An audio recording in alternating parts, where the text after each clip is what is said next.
I wanted to make a video on flash loans. There's a lot of talk about it. Typically, when you hear about flash loans, you hear about a so-called hack. First, I don't want to call a flash loan a hack, because a hack denotes that you're somehow being nefarious with something, and someone could disagree on that. But for example, if we look at a news article, it says flash loan exploit creates $130 million or takes a certain site or protocol for $130.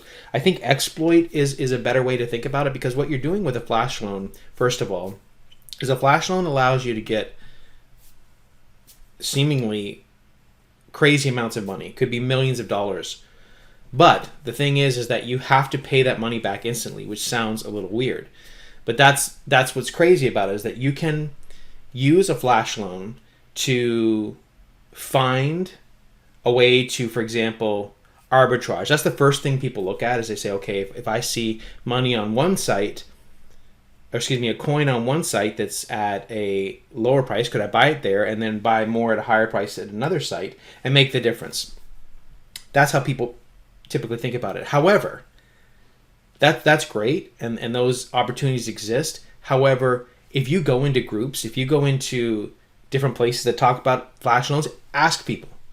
Ask people. If there's a group of 500 people on Telegram or on Reddit or whatever, have you made any money with flash loans? You're going to get silence. So it's nice in theory, but it's not like every single person's doing it. So when you start to look into flash loans, you're like, yeah, wow, that would be awesome to get $10 million and then make a move, and maybe I can get $30,000 out of it real quick. So typically the path you'll go down is you'll look at these no-code tools. Unless you're a bona fide programmer, you'll look for these no-code tools. For example, one's called Furo. I'm probably saying this wrong, but Furo Combo. And you can go in here, and you can, and there's many of these tools out here, but you could create a flash loan when you connect your wallet, or create a process where you can kind of mix and match. Where you can mix and match a different process. Again, typically you're thinking about arbitrage. Can I get coins over here for smaller, sell them for higher? The problem is, usually when you try and do this, you have to think about the fees. There is going to be a transaction fee if you're using Ethereum that may not make it worth it. Number two, there are bots out there that they see a successful arbitrage like this, they can front run you. They can get in front of you and take what you created away from you. Or you set this all up because you see an opportunity, but by the time you click the go button, basically the opportunity's gone. So I'm not saying that you can't make money with flash loans.